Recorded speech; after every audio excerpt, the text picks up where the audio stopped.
大家好，欢迎来到明星新闻中国渠道。本期视频内容均基于真实资料整理，力求客观呈现。视频画面未使用AI生成，仅封面由 Canva 制作。我们始终希望通过内容传递温暖与正能量，陪伴大家感受更积极的生活。砸几百万宣发竟干不过半块西瓜，王一博这几秒钟扯下了多少端架子明星的遮羞布？谁能想到几百万预算砸出的热搜，竟然抵不过一块半啃的冰西瓜？珠海赛车场的几秒钟镜头，直接把内娱那层虚假的繁荣光环扯得粉碎。你瞧这场景，真是让人忍俊不禁。烈日当空的珠海，王一博刚从赛车里钻出来，赛车服一脱，头发湿得仿佛刚洗过一样。他没有让8个保镖围着，也没让助理急着打伞补妆，而是直接抱起一块西瓜，咬下一口，就这么自然流畅。这个满头大汗啃瓜的动图，瞬间在全网炸开，流量飙得惊人，简直让人咋舌。大众看到热闹，自然觉得这是明星自带光环。但讲真，事情没那么简单。现在哪个大腕不想挖空心思吸引眼球？红毯上争奇斗艳，牌面比拼的比谁都认真，恨不得把牌面刻在脑门上。结果呢？老百姓根本不买账，连个眼神都懒得搭理。偏偏这时，一块西瓜就打破了僵局。更妙的是，懂行的人都明白背后有门硬弧逻辑。粉丝前脚在屏幕那头喊想看你吃西瓜，人家后脚就捧着瓜，啃得热乎乎的给大家看。说白了，这就是实打实的回应。普通人上网最受不了什么？就是那种高高在上、盛气凌人的态度。你给他留言，他当空气；你给他花钱，他当韭菜。时间一长，谁还想伺候？大家心里都清楚，我们关心的从来不是你的架子多高，而是你有没有把我们当回事。这就像北京胡同里街坊打交道，你敬我1尺，我敬你1丈，活生生的人味儿比任何精修图都真实可靠。在这个谁都不傻的年代，真诚才是唯一的必杀技。你细细想想，现在那些天天端着架子，连笑都像排练过的明星，看着这块爆火的西瓜，心里虚不虚？他不是靠一块西瓜赢了流量，而是靠一种很少见的没有表演感的状态赢得了观众的好感。珠海赛车场那几秒钟的画面之所以会迅速传播，并不是因为吃西瓜这件事本身有多新鲜，而是因为它发生的足够自然。烈日下完成高强度驾驶，摘下头盔，汗水浸湿头发，没有刻意整理形象，也没有急着面对镜头，而是顺手拿起一块冰西瓜大口咬下。这一瞬间，让很多人看到的不是顶流明星，而是一个刚结束比赛，想赶紧结束的普通年轻人。也正因为如此，这个画面比许多精心策划的宣传物料更有传播力。如今娱乐圈的宣传越来越精致，大片、热搜、采访、红毯，每一步都有完整的策划和包装。投入几百万预算做宣发并不稀奇，但观众越来越成熟，他们能够分辨什么是设计出来的，什么是真实流露的。当所有人都在努力制造名场面的时候，一个毫无设计痕迹的生活瞬间，反而更容易打动人。王一博这次吃西瓜，并不能简单理解成一块西瓜打败几百万宣发，真正吸引大家的是他身上的那份松弛感。他没有刻意维持偶像包袱，没有因为镜头在拍就保持完美姿态，也没有把每一个动作都变成营业内容。汗流浃背就是汗流浃背，渴了就吃西瓜，仅此而已。这种真实，在如今高度包装的娱乐环境里，反而显得格外珍贵。当然，也有人注意到另一个细节。此前不少粉丝留言，希望在赛车场看到他吃西瓜，没想到后来真的出现了这一幕。即便无法确定两者之间存在直接联系，但这种互动感确实容易让粉丝感受到一种被回应的温度。对于长期关注他的观众来说，这种距离感被拉近的体验，比任何华丽的文案都更容易留下印象。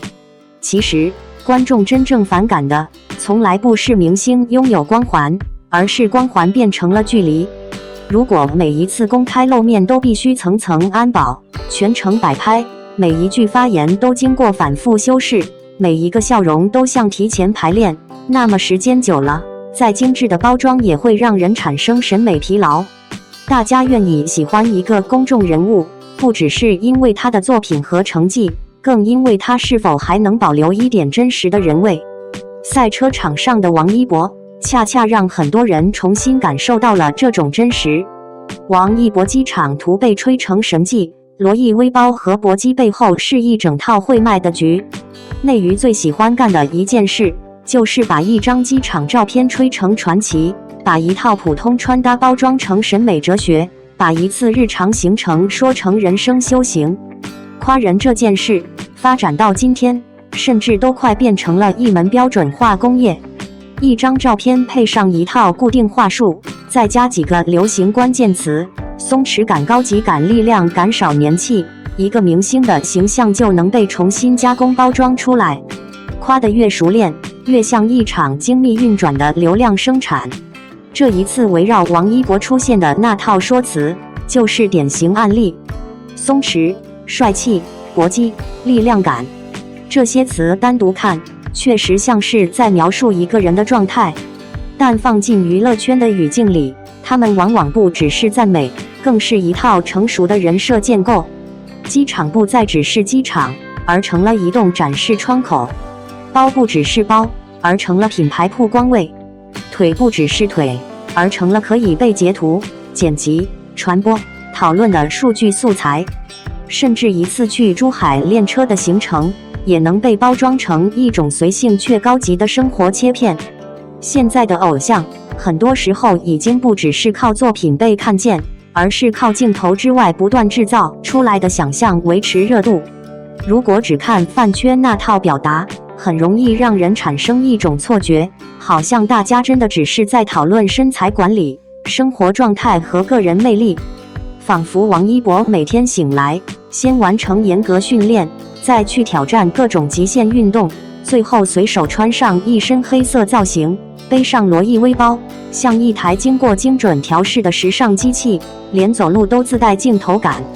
但真实情况往往没有那么浪漫。娱乐圈里的夸奖，从来不只是简单的夸奖，它更像是一种价值包装。第一步是告诉外界，这个人很贵；第二步是告诉粉丝，这个人很强；第三步是告诉品牌，这个人值得投资。说到底，机场图真正值钱的地方，从来不是他长得帅，而是他能把帅变成商业价值。如今明星机场被拍，早就很少只是偶然。从穿什么衣服，到背什么包，再到鞋子的选择、表情管理、照片角度，很多细节都可能成为后续传播的一部分。一张所谓路透，背后往往可以拆解成无数个传播节点。今天是罗意威男孩，表面看，这是粉丝的热情表达，但换个角度看，也是在帮品牌完成一次免费的宣传。品牌获得曝光，明星获得形象加持，粉丝获得情绪满足，而普通路人拿着手机看完，只能感叹一句：这个世界到底是谁在为这一切买单？更有意思的是，这类夸奖越来越喜欢往力量感方向靠，什么搏击、紧致、结实、小腿线条、纤细但有力量，听起来像是在专业分析身体状态，实际上是把一个人不断塞进某种高级审美模板。因为现在的娱乐圈，单纯漂亮已经不够用了，漂亮太容易被复制。白皮、高鼻梁、精致妆容，经过技术加工之后，很多人都能拥有类似效果。真正拉开差距的是所谓的可叙事性，也就是说，这个人能不能被讲成一个独特故事。王一博这一类明星最容易被包装成天生自带冷感，少年气里藏着力量，安静的时候很松弛，认真起来又很锋利。这些描述听起来像是在形容一个人，实际上是在打造一个符号。脸要能看，身材要能写，气质要能卖，这才是流量时代真正需要的能力。但这种包装越成熟，也越说明它不是偶然，而是一套长期经营的体系。很多人以为明星状态好，完全来自自律，实际上至少有一部分来自团队对形象的管理、拍摄角度、照片释放时间、文案方向、热词选择、舆论引导，这些环节往往都有完整逻辑。比如去珠海练车，愿平安顺利这样的表达，表面看只是一句普通祝福，但他非常聪明，因为他把一个工作安排包装成了一段成长故事，把一次普通出行变成了少年奔赴，粉丝自然会沿着这个叙事继续想象，于是一个普通行程慢慢被赋予了更多意义。这也是内娱最熟悉的一套玩法，把日常切片变成神话，把普通生活加工成偶像专属质感。今天是机场黑衣造型，明天是练车路透，后天可能又会出现他的状态越来越松弛了，他的气场越来越稳定了，他没有刻意营业，却依然很有故事感。这些话看似来自自然讨论，但实际上都在不断强化一个核心认知：这个人很特殊。流量明星最害怕的，从来不是有人批评，而是没人关注。因为一旦失去稀缺感，商业价值就会下降，代言会减少，讨论会降低，粉丝也会开始重新审视。所以他们必须不断维持一种感觉：我只是随便出现一下，就已经足够高级。而这套逻辑最有意思，也最容易让人产生错觉，因为它能把所有普通动作都转化成优越感展示。普通人坐飞机是赶路，明星坐飞机是松弛帅气。普通人穿黑衣服是方便，明星穿黑衣服是低调高级。普通人背包是装东西，明星背包是某某男孩。听起来荒谬，但偏偏有效，因为粉丝消费的从来不只是衣服本身，他们购买的是一种想象。我喜欢的人，哪怕只是随便站在那里，也比别人更有审美。所谓人设，本质上就是给普通生活不断增加意义。包装越自然，越容易让人相信，越像没包装，越显得高级。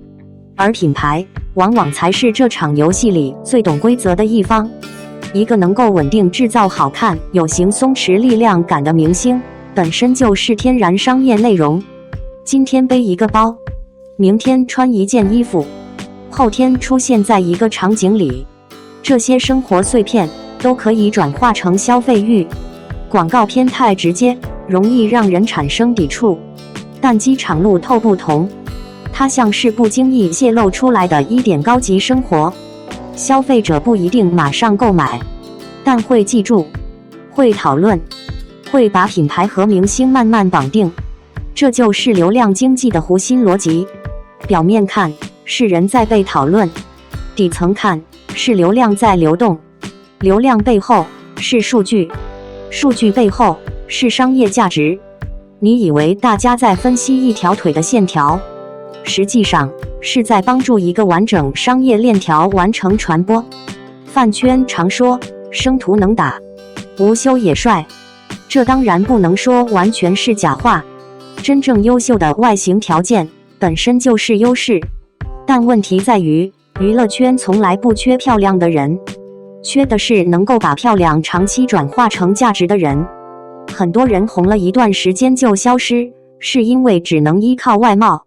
而真正顶级的流量需要的是外貌、内容、商业想象，三者结合。王一博这种类型很明显一直被往稳定型顶流方向培养，减少争议，保持审美统一，维持安全形象，让每一次公开出现都尽可能得到一个积极反馈。而娱乐圈里的每一个关键词其实都有它的功能：低调，避免过度张扬；克制，避免油腻；干净，增加商业安全感；松弛，让高压职业看起来像毫不费力。最终目的是把一个人塑造成适合长期消费的样板，不能太失控，不能太复杂，最好永远保持在可预测范围内发光。但问题也在这里，一个人如果被包装得过于完美，反而容易失去真实感。因为真实的人一定有疲惫的时候，一定有状态不好的一天，一定有普通和平凡的一面。可是顶流不允许，顶流需要持续被观看，持续被讨论，持续让人觉得他今天又更好了。这就像不断给一个泡泡充气，它看起来越来越庞大，但同时也越来越脆弱。粉丝拿着放大镜寻找细节，品牌计算商业回报，平台追逐热度，团队维护形象，所有人都参与其中，但很少有人愿意承认，这其实是一场高度成熟的商业叙事。最值得玩味的是，它甚至会影响大众对于喜欢的判断。很多人并不是不清醒，只是他们不愿意拆穿，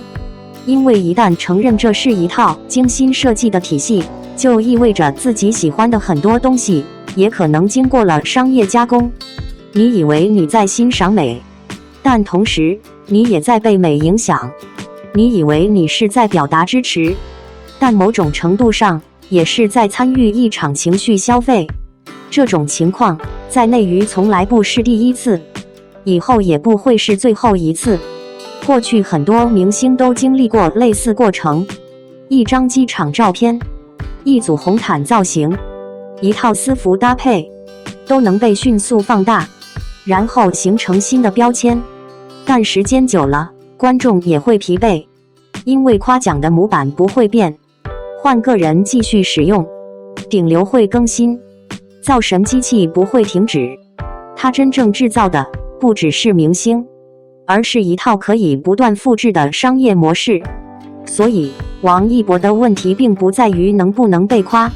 而在于这种夸奖已经越来越像标准化产品。夸腿，夸肌肉，夸包，夸黑衣服，夸松弛，夸帅气，每个词单独拿出来都没错，但组合在一起就像一张精心制作的宣传海报。有趣的是，很多人明知道这项营销，却依然愿意参与，因为每个人都能获得一点满足。粉丝得到情绪价值，品牌得到曝光，平台得到流量，营销账号得到关注。只有旁观者偶尔会觉得疲惫，因为他们突然发现自己看到的可能不是一个普通人，而是一套被包装完成的明星消费体系。说到底，内娱最擅长销售的从来不是明星本人，而是看起来很值钱的明星感。它比商品更虚，却比商品更容易吸引注意力。所以面对这种罗意威男孩的叙事，不必盲目上头，也不用刻意否认。它当然是一种赞美，但同时也是一种精准设计过的传播。今天卖的是身材，明天卖的是气质，后天卖的是生活态度，甚至有一天连沉默都可能被包装成高级感。这就是娱乐工业最厉害的地方，它能让一个普通动作拥有故事，让一次普通出现拥有价值，让一张照片变成商业资产。真正稀缺的其实不是帅，不是瘦，不是所谓松弛感，而是真实。只是很可惜，在这个时代，真实往往是最难被包装和出售的东西。从这个长文来看，它的核心立场并不是讨论王一博本人，而是在借王一博举例，批评整个内娱流量营销体系。不过文章为了制造冲突，使用了很多绝对化判断，把正常的明星宣传、粉丝表达和商业合作全部归结为精心设计的局。这种写法情绪很强，但论证并不充分。如果站在更加客观的角度，其实有几个问题值得补充。第一，把王一博今天的商业价值全部归因于机场营销，显然忽略了他的作品积累。王一博能够持续拥有顶级商业资源，并不是因为一张机场照，更不是因为一个罗意威包，而是长期形成的综合价值。它既有影视作品，也有街舞、音乐、赛车等不同领域的发展，还拥有稳定的公众曝光度。品牌选择代言人本身会综合考量市场号召力、公众形象、商业转化率以及长期合作稳定性，而不会因为几张路透照片就决定几千万甚至上亿元的合作。机场图可以增加讨论度，却无法决定商业价值。第二，文章把粉丝所有赞美都定义成营销话术，其实也过于简单。像松弛感、少年感、力量感这些词，确实已经成为娱乐圈高频词汇，有时候甚至被滥用。但另一方面，不同观众对于同一个明星本来就会有不同感受。有人觉得王一博冷感，有人觉得他克制，有人喜欢他的穿搭，有人喜欢他的赛车身份。这些评价未必全部来自团队设计，也可能是真实观感。不能因为营销存在，就否认所有真实审美。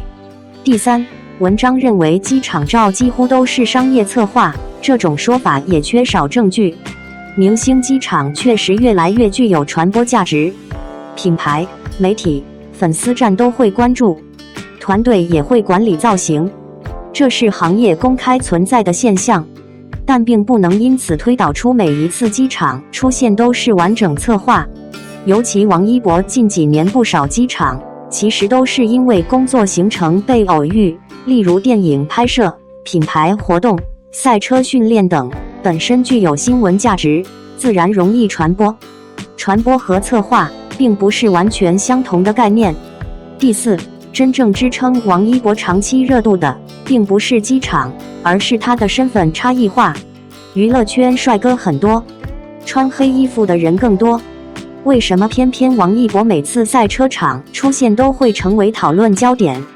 原因并不是黑衣服，而是因为他确实长期参加专业摩托车、汽车赛事。赛车手身份本身就是娱乐圈极少数艺人拥有的标签，这种真实经历比任何营销文案都更容易形成辨识度。如果没有长期投入赛车训练，仅靠几篇营销稿，不可能让公众持续相信这个标签。第五，文章最后提到真实才最稀缺，这一点反而值得认同。任何明星都会进行形象管理，演员如此，运动员如此，企业家也是如此。公众人物本来就需要经营公众形象，真正的问题不是有没有包装，而是包装有没有脱离事实。如果一个明星宣传自己热爱赛车，却从不下赛道，那就是包装。如果一个明星长期训练，参加正式比赛，再传播这些内容，那更接近真实经历的展示。营销可以放大事实，但不能长期替代事实。放到王一博身上，其实更准确的说法应该是，他的机场造型、品牌穿搭、赛车路透确实会形成商业传播，也确实会帮助品牌获得曝光，这是现代娱乐产业非常正常的一部分。但与此同时，它能够维持多年顶流位置，也不仅仅依靠机场神图、搏击罗意威男孩这些标签，而是作品、商业价值、跨领域发展和个人兴趣共同作用的结果。真正成熟的娱乐工业，从来不是凭空造神，而是放大已经存在的特点。如果没有内容支撑，再漂亮的机场照也只能活几天；如果没有持续输出，再高级的人设终究会被市场淘汰。所以，与其说王一博被一套商业体系包装成功，不如说商业体系选择了一个本身具备持续商业开发价值的人，在不断放大他的优势。这两者之间有联系，但并不能简单画上等号。谁曾想，街舞圈的日本大神，为了20出头的王一博，竟然准备了中文手写信，展现柔情背后的实力，这才是真正的舞坛实力较量。谁能想到，一个曾经在日本默默练习街舞多年的舞者，竟然会在中国的一场街舞比赛中，悄悄地给一位年轻选手一封信。这一幕发生在街舞4的小黑屋环节，本该是选手之间激烈较量、争夺晋级机会的地方，却意外变成了一场充满温度的交流。当其他选手都在努力展现个人魅力，争取更多镜头和关注时，他没有靠夸张的表现博取眼球，而是凭借多年积累下来的扎实基本功和对舞蹈纯粹的热爱，打动了评委和同行。那一刻，舞台上的竞争似乎不再只是输赢，而是不同舞者之间对于艺术理解的一次碰撞。从第3季开始，这2位来自国外的老师就一直在关注王一博。他们关注的并不是粉丝数量，也不是一个人是否经常登上热搜，而是一个舞者面对舞蹈时的态度，是不是足够认真，是不是愿意为了一个动作反复打磨。在街舞圈里，很多人都明白一个道理，真正决定一个舞者价值的，从来不是外界给予的光环，而是当他站在舞池中央，音乐响起的那一刻，能不能用自己的身体和灵魂征服观众。真正的实力不需要过多解释，它会在每一次动作、每一个细节中自然流露。后来，那封用中文写下的信被大家关注，表面看起来文字并不华丽，却有着沉甸甸的分量。那并不是一次简单的鼓励，而是一位经验丰富的舞者对另一位年轻舞者发自内心的认可。这种认可恰恰来自于对专业的尊重。真正厉害的人之间，竞争的从来不是谁的声音更大，谁的曝光更多，而是谁能够在漫长的道路上保持热爱，保持专注，在无人关注的时候依然坚持训练，在机会到来时展现真正的实力。其实这样的道理放在很多领域都一样，无论是体育竞技，还是那些需要多年积累的技术行业，最终被认可的往往都是长期付出的结果。外表、名气、流量或许可以带来短暂关注，但想要真正站稳脚跟，靠的依然是过硬的能力和拿得出手的作品。那位日本舞者的举动，也让很多人重新思考了一个问题：如今这个时代，是不是有时候太过看重流量和曝光？一些真正有实力、有坚持的人，是否因为不善于包装自己而被忽略了？当然，内行看门道这句话始终有它的道理。时间会慢慢筛选真正有价值的东西，也会让那些只靠热度支撑的表象逐渐褪色。真正的实力或许不会在第一时间被所有人看到，但只要经得起考验，最终一定会被发现。再回头看看近几年一些网红翻车事件，很多人曾经依靠流量制造声势，靠包装塑造形象，可一旦面对真正的挑战，问题便暴露出来。相比之下，那些愿意花时间沉淀自己，不断提升能力的人，也许开始时没有那么耀眼，却往往能够走得更加长远。这件事情发生之后，网络上也出现了不同声音。有人认为这就是对真正实力的尊重，也有人觉得其中存在一定倾向性。但无论外界如何讨论，它确实引发了一个值得思考的问题：到底什么样的人才能真正称得上能打？答案其实很简单，靠炒作，靠话题，也许能够获得一时关注，但最终能够留下来的还是作品和实力。真正有价值的人，不需要一直证明自己，因为时间和成绩会替他们说话。类似的例子其实还有很多，无论是在韩国娱乐圈，还是欧美体育领域，都有不少艺人和运动员通过长期努力，最终获得世界范围内的认可。他们的经历告诉我们，出身、国籍、起点都不是决定因素，只要自身足够强大，总会有人看到你的努力。而如今的观众也正在变得越来越理性。过去，人们可能更容易被华丽包装、强大宣传吸引，但现在越来越多的人开始愿意为真实能力买单。这也是为什么那些只靠制造话题维持热度的方式，正在慢慢失去吸引力。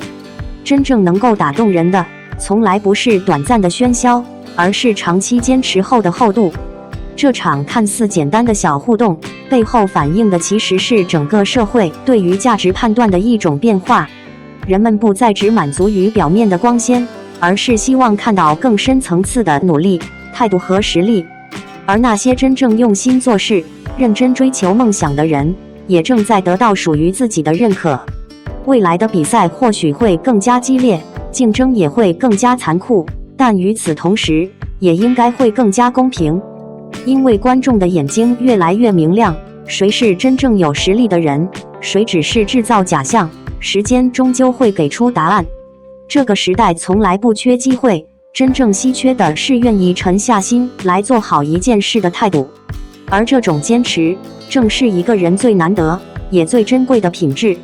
王一博最让我佩服的一点，从来都不是他站在聚光灯下有多耀眼，而是每一次走进街舞圈，他都会主动把自己放回一个纯粹舞者的位置。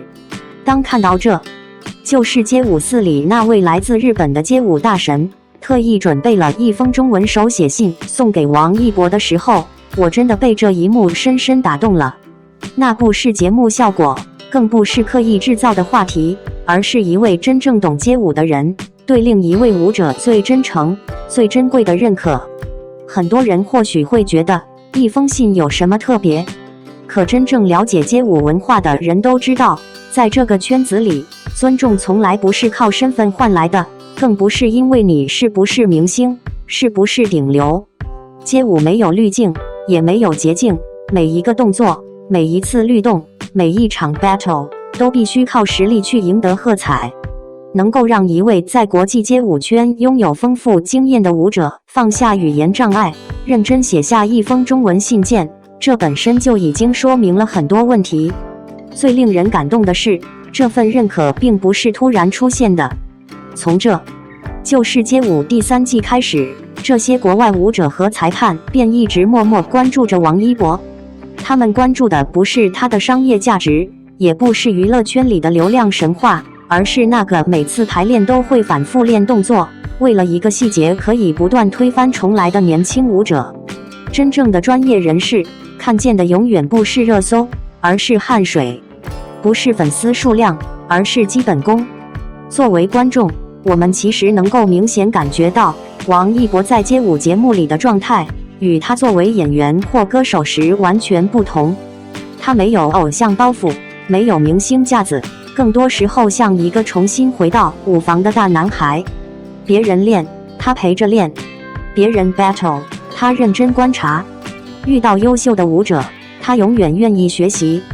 正因为如此，越来越多街舞圈的人开始真正接受他，而不是把他仅仅当做一位来参加综艺的明星队长。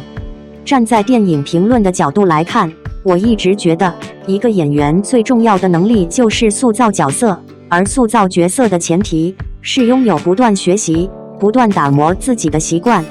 王一博这些年无论拍电影还是参加街舞节目，都保持着同样的状态。他拍《无名》时，为了角色不断收敛自己的表演；拍《热烈》时，把自己多年积累的街舞经验真正融入角色，让观众相信他就是那个为了梦想拼尽全力的陈硕。正因为现实中拥有扎实的舞蹈功底，所以电影里的每一个动作、每一次爆发都有真实的力量，而不是依赖镜头剪辑制造出来的效果。其实，热烈最打动人的地方，也正是在这里。他没有把街舞拍成简单的炫技，而是拍出了舞者之间那份彼此欣赏、互相成就的精神。当看到现实里的日本舞者给王一博写信，再回想电影里的那些情节，会发现艺术和现实竟然完成了一次奇妙的呼应。真正优秀的人，从来不会害怕别人优秀，因为他们懂得欣赏真正的实力。如今的娱乐圈，流量、营销、热搜几乎每天都在更新，很多人习惯了用数据评价一个艺人的价值，但街舞圈却像一面镜子，它不会因为谁拥有更多粉丝就自动给予掌声。动作不到位就是不到位，节奏踩不准就是踩不准， battle 输了就是输了。也正因为如此，街舞圈给予的认可往往比任何营销文案都更有分量。让我感触最深的是，那封中文手写信没有华丽辞藻，没有夸张赞美，却充满了专业人士之间最真诚的敬意。这份认可跨越了国籍，也跨越了语言。他告诉所有人，真正能够打动人的，从来不是包装出来的人设，而是一次又一次坚持训练后的成长，是面对热爱时始终保持谦逊的态度。这些年，王一博一直在不断突破自己的边界。演员、歌手、职业赛车手、街舞推广者，每一种身份背后都需要大量时间去积累。如果只是依靠明星光环，他完全可以选择最轻松的发展方式，但他偏偏选择最难走的路，一次次把自己放进陌生领域，从零开始学习，再一点点赢得认可。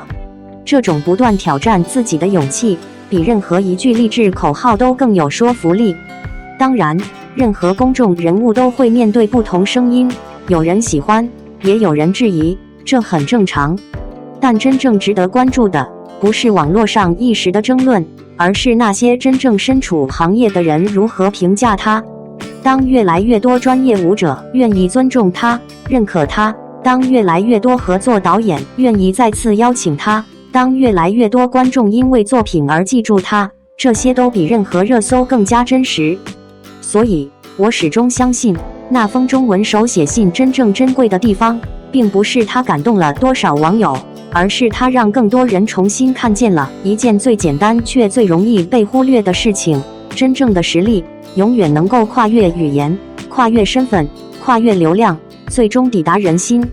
王一博能够获得这样的认可，并不是因为他是一位顶流明星，而是因为他始终保持着一个舞者最宝贵的品质：尊重舞台，尊重专业，尊重每一次全力以赴的自己。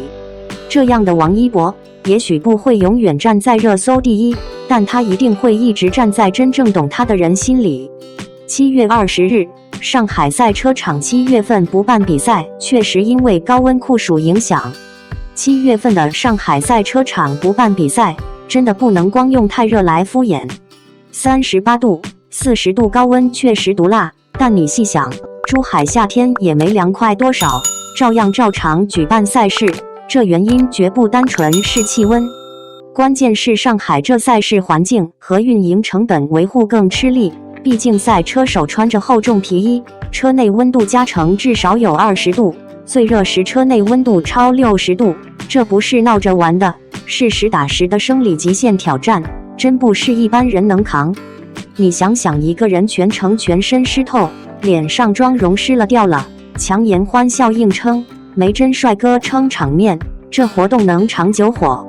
这点上王一博算是异类。85号赛车手那个身份不试装的，真在赛道上钢铁直男精神，用脚投票。反观车手颜值不够撑场，明星圈里赛车几乎没人敢明面上接招，原因就在于运动强度和视觉表现的落差。王一博这边顶着不修图素颜出镜，硬生生扛着汗水和阳光的洗礼，稳住了人设，也警示了其他明星，玩赛车不是光靠粉丝吹就能 hold 住的架势。之前还有一位明星赛车手照片曝光，画面粗糙到不敢公开，笑死人，这现实比游戏里漂移快感残酷多了。内娱光圈亮丽不能和汗水枪声、速度暗冲的赛车一并摆弄，想靠脸吃饭，连脸都没法保持完美，观众看谁去？细想这事儿，上海没比赛不仅是气温问题，更像是赛事组织和市场调研后的理性选择。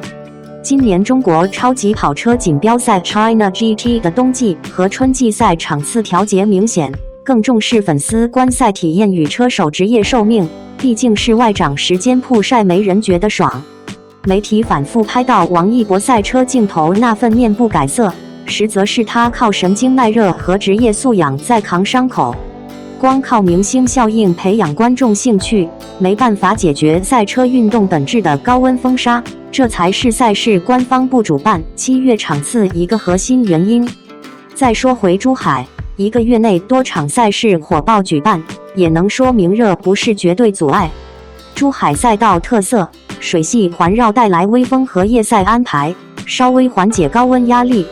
上海这边湘江边上热气罩顶，热浪更凶猛，赛道热岛效应明显，温度数据清晰显示差距。这就跟说室外站篮球和室内冷气房打球没法比一样。在大热天让普通明星车手去顶，这在技术和身体承受力上就是挑战下限的放大镜。这背后其实无形拉开了内娱赛车的门槛。职业赛车手训练有素，耐热指标是必修课，不然比赛中热中手脱水、肌肉抽筋的并不是新闻。明星只是攀附热度，缺乏该项运动的身体机能积累和现场应对经验，这皮一烤肉玩法真是嚣张也嚣张。不过现实现状，王一博能做到纯素颜全程预备形象，已经是职人精神的极限展现。总结依据：这7月没办上海赛事，别只怪天气烤人，更多是赛事品质和运动安全双重考量。别被珠海热也没退赛假象骗了，场地、环境和体验层面的差异不比1000多万跑车的动力差别小。看起来有人能扛着跑，但长远看，这种极限高温下内娱明星冒头玩赛车，顶多是香饽饽里的一块柴火，不改身体条件，难以冲破帅而不燃的内娱瓶颈。未来 China GT 和内娱明星的交融，还得靠更多技术和体能的科学辅导，以及赛事场地环境的优化，否则就别指望1、2场明星闪亮登场能持续制造流量。热昏头是基本剧本，真正加入速度战争的成本和门槛以高温为名，只会挑战更多热血，少了理智。至于王一博还能不能耐住，身为难得的真帅哥，且战且珍惜吧。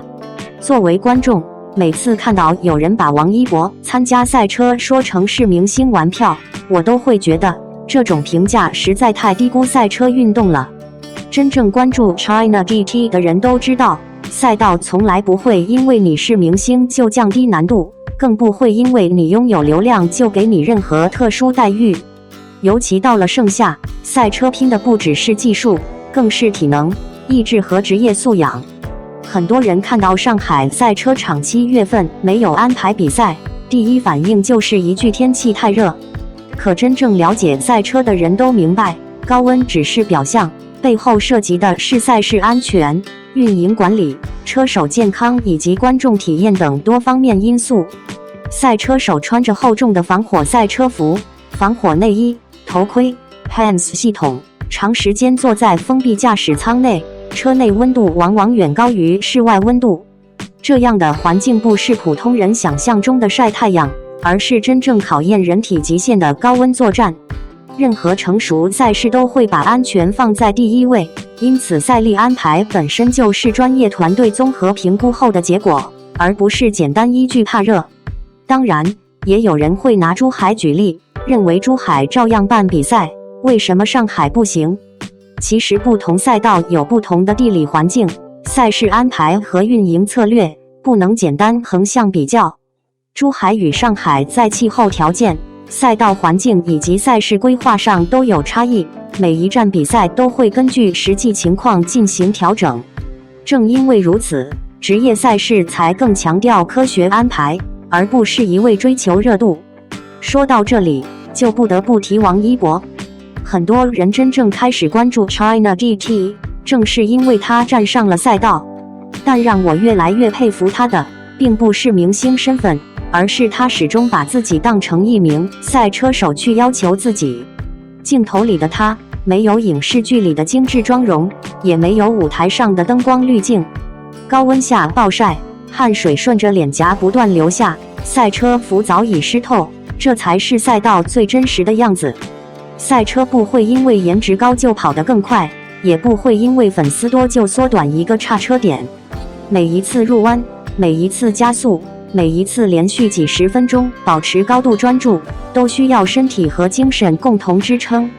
也正因为如此，我越来越觉得，赛车反而最容易让一个人的真实状态暴露无遗。在娱乐圈，很多事情可以依靠包装，可以修图，可以后期，可以灯光，可以滤镜，但赛道没有这些。你的耐力够不够？你的反应快不快？你敢不敢在高速状态下完成一次精准线路？每一个细节都会直接反映在成绩单上。王一博能够坚持长期训练，并不断提升自己的驾驶水平，本身就说明他并不是把赛车当作营销噱头，而是真心尊重这项运动。对于一位演员来说，本可以选择轻松得多的发展路线，却愿意投入大量时间训练体能，学习赛车知识，适应高温环境，这种坚持本身就值得尊重。其实，我一直觉得王一博最大的魅力，不是所谓的顶流光环，而是他身上那种不喜欢喊口号，却愿意默默完成目标的性格。他很少把努力挂在嘴边，却总是在行动中证明自己。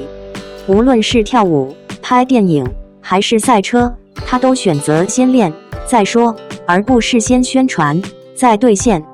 当然，我们也没必要神化任何一位明星。赛车毕竟是一项专业竞技运动，每位车手都需要长期训练，每一次比赛都充满风险。真正值得欣赏的，并不是把明星和职业车手放在对立面，而是看到有人愿意认真走进这个领域，并尊重这项运动本身。这也是为什么当越来越多人因为王一博开始了解 China GT， 了解赛车规则，了解耐力赛和 GT 赛车文化时，我认为这是一件积极的事情。它带来的不仅仅是关注度，更重要的是让更多年轻观众知道，赛车并非只有速度与激情，还有纪律、专业、团队合作和安全意识。回到上海7月没有举办赛事这件事，与其简单归结为天气太热，不如理解为赛事组织方对车手安全、赛事品质和观赛体验所做出的理性安排。职业体育从来不是逞强，而是在科学和安全基础上的竞技。能够合理调整赛程，本身就是成熟赛事体系的一部分。而王一博能够一次又一次顶着酷暑坚持训练，认真备战，也让我更加相信，他来到赛道，并不是为了制造几个热搜，而是真的希望通过自己的努力，赢得属于赛车手的认可。或许他的成绩还会继续提高，或许未来仍然会面对更多挑战，但至少他已经用行动证明了一件事：真正能够留在赛道上的，从来不是流量，而是实力、坚持和对这项运动最真诚的敬畏。也希望未来有越来越多的人，不只是因为王一博而关注赛车，更因为赛车本身的魅力而爱上这项运动。毕竟，当引擎轰鸣响起的时候，所有光环都会退到身后，真正站在聚光灯中央的，永远只有速度、勇气，以及每一位认真驾驶赛车的人。二胎复婚传闻真相大白井2月，赵丽颖现状曝光，原来冯绍峰没说谎。要说近2年来最让人又信又疑、刷爆各大社交平台的八卦新闻，那非赵丽颖和冯绍峰复婚、生二胎传闻莫属。那段时间，各路博主争相炒作，八卦剧本写得绘声绘色，细节精确到让人忍不住当真。不过，好在时隔2个月，这场闹剧终于翻盘，真相大白于天下。回头看看冯绍峰当初说过的话，才发现句句属实，全网此前对他的误解未免太深了。2个月前，那些复婚、怀二胎的传闻一经传出，便霸占了短视频平台和八卦论坛的头条，热度直线上升，几乎无人不谈。更离谱的是，这波谣言并非胡编乱造，而是有条不紊，细节颇富，情节比狗血电视剧还要夸张，骗得无数网友深信不疑。当时流传的版本五花八门，每一个都装作掌握内部消息。有博主信誓旦旦地爆料，说赵丽颖整整停工1年，推掉了无数影视剧和综艺资源。所谓的原因根本不是因为累了想休息，而是悄悄备孕成功，在家安心养胎，低调避风头，不想过早曝光。更夸张的是，还有所谓精准爆料，连2人私下补办小型婚礼的时间、场地规格都编得清清楚楚，谎称是只邀请家人，绝不公开的私密仪式，看起来非常像真实事件。这还没完，不少八卦账号为了博取流量，肆意编造家庭矛盾，恶意散播冯绍峰妈妈抱孙心切，一直催促复婚生二胎，甚至要求孩子改姓冯家的离谱剧情，凭空制造家庭冲突，肆意抹黑两人的私生活，毫无底线。短短时间里，匿名爆料、小道消息铺天盖地，让路人真假难辨，完全被舆论裹挟。而营销号手中反复利用的弧心素材，其实就是两人的亲子同框画面。大家都知道，离婚后为了给孩子一个完整的成长环境，两人保持了体面相处，偶尔一起接送孩子上学，带孩子出门游玩，整体就是普通父母的日常协作。然而，仅几张同框照片，几秒路人拍摄的视频，就被营销号逐帧解读，误意脑补。两人正常并肩走路，被调侃眼神拉丝，余情未了。简单聊几句家常，被解读成旧情复燃，悄悄复合。甚至只是同时出现在孩子学校门口，都能被脑补成离婚不离家，为二胎铺路的大戏。好端端一段干净体面的育儿互动，被硬生生炒作成狗血复婚剧本。就在谣言最疯狂、全网热议之时，7月15日，赵丽颖高调亮相高端品牌线下活动，一组现场生图直接狠狠打脸所有传闻。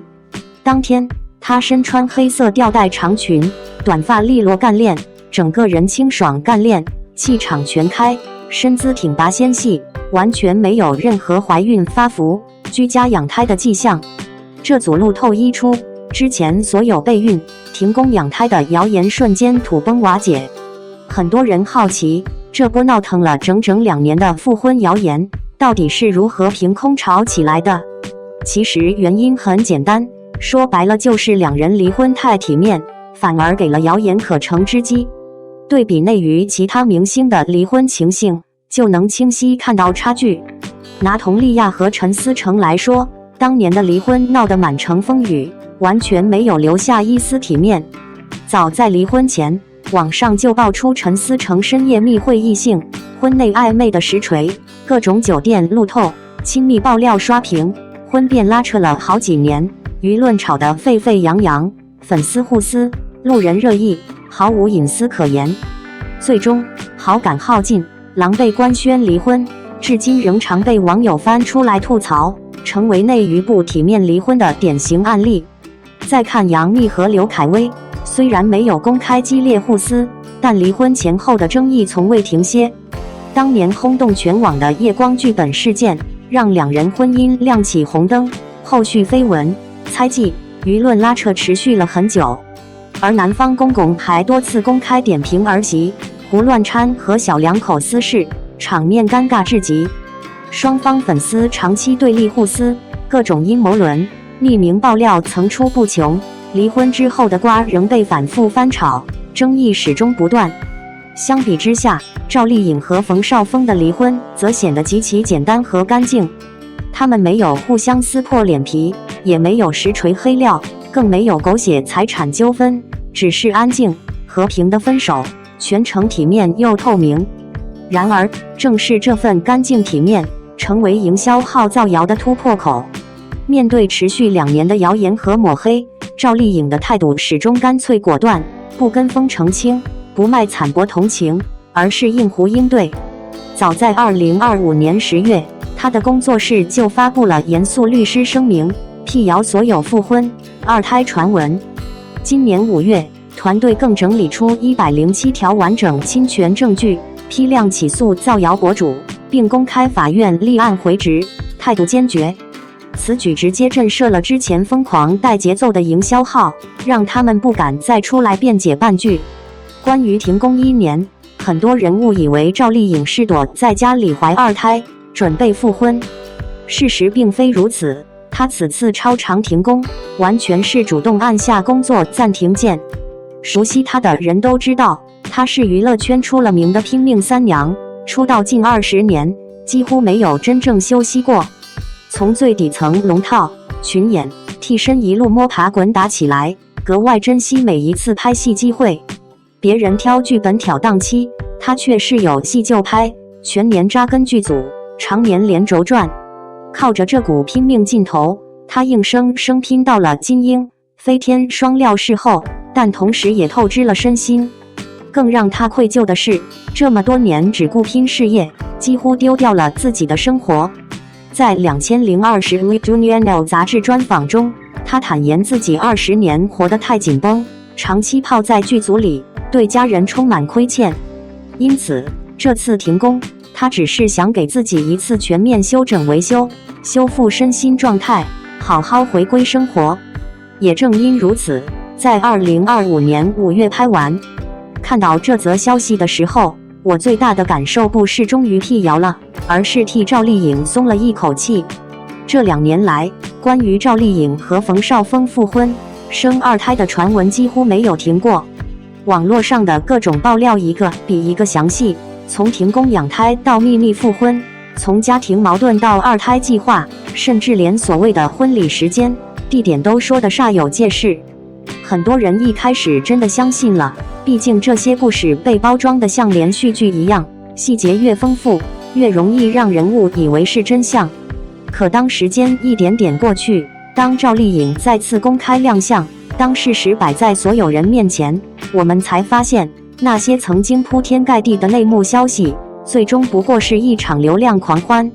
真正值得关注的，并不是这些虚构出来的剧情，而是赵丽颖面对这一切时始终保持的冷静与克制。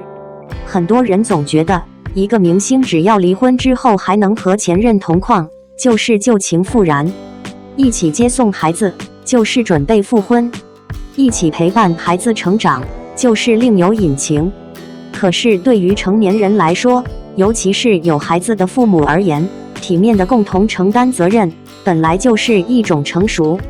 赵丽颖和冯绍峰离婚之后，没有互相攻击，没有公开指责，也没有把私人感情变成舆论工具。他们只是以父母的身份继续照顾孩子，这本来是一件再正常不过的事情。遗憾的是，越是平静，越容易被营销号无限放大。几张同框照片，一段几秒钟的视频，就能衍生出无数版本的故事。有人说他们眼神交流就是旧情未了，有人说并肩走路就是准备复婚，还有人把普通的家庭互动编造成豪门连续剧。现在回头看，这些所谓的分析其实都建立在猜测之上，没有任何可靠依据。真正让我佩服赵丽颖的，并不是她后来公开现身辟谣，而是她始终没有按照营销号期待的方式去回应。她没有天天发文解释，没有借着热度制造新的话题，更没有利用谣言去炒作自己。相反，她选择让团队通过法律手段维护自己的合法权益，同时继续按照自己的节奏生活和工作。这种处理方式也许没有那么轰轰烈烈，却比任何口水战都更有力量。尤其是7月15日那次公开亮相，更像是一种最直接的回答。镜头里的赵丽颖状态自然，身材依旧纤细，整个人精神饱满，没有所谓停工养胎的痕迹。很多谣言其实不用一句一句解释，只要现实出现，他们自然就会不攻自破。其实赵丽颖这些年的变化，很多观众都看在眼里。年轻时，她几乎把所有时间都留给了剧组，从默默无闻的小角色到后来成为观众熟悉的女演员，她一路走得并不轻松。别人看到的是鲜花和掌声，却很少有人注意到，她已经连续高强度工作了近20年，长时间扎根剧组，几乎没有真正属于自己的生活。这样的节奏，无论是谁都会感到疲惫。所以，当她选择放慢脚步的时候，我反而觉得这是一种成长。过去的赵丽颖总是拼命向前，不愿停下来。如今的她开始学会照顾自己，也愿意把时间留给家人和生活。这并不是放弃事业，更不是外界猜测的各种原因，而是一个成熟演员对人生节奏重新做出的选择。很多人总喜欢把女性演员的人生简单归结为婚姻、家庭或者感情状态，好像只要减少曝光，就一定和恋爱、生孩子有关。可事实上，一个人也可以只是想休息，只是想陪伴家人，只是想调整状态。这本来就是每个人都拥有的权利，明星也不应该成为例外。再回头看看冯绍峰，其实他当初一直没有说过任何有关复婚的消息，也没有借此制造话题。他们彼此尊重，各自生活，把更多精力放在孩子身上。如今事实证明，很多网友当初确实误解了他，也误解了两个人之间这种成熟的相处方式。我一直觉得，一段婚姻结束，并不意味着一定要成为仇人，能够和平分开，继续承担父母责任，本身就是一种值得尊重的态度。赵丽颖和冯绍峰没有把私人生活变成公众表演，也没有为了迎合舆论去制造戏剧冲突，这份克制反而显得更加难得。作为一路关注赵丽颖成长的观众，我更希望未来大家讨论她的时候，能够把目光放回作品，而不是永远围绕着各种未经证实的八卦。真正支撑她一路走到今天的，从来不是绯闻，而是一部部作品积累起来的口碑，是一次次角色塑造带来的认可，也是面对流言依旧保持清醒和坚定的内心。娱乐新闻每天都会更新，新的话题不断出现，但真正能够经受时间考验的，永远是真实与实力。经历了这场持续2年的谣言风波，相信越来越多的人会明白，与其相信各种捕风捉影的故事，不如尊重事实，尊重当事人的选择，也尊重每一位认真生活、认真工作的演员。赵丽颖用自己的方式告诉大家，最有力的回应，从来不是争辩，而是时间；最好的证明，也从来不是热搜，而是真实的人生。感谢您观看视频。如果您觉得本时事通讯有用，请不要忘记点赞、评论和订阅。祝您生活愉快，充满活力。再见。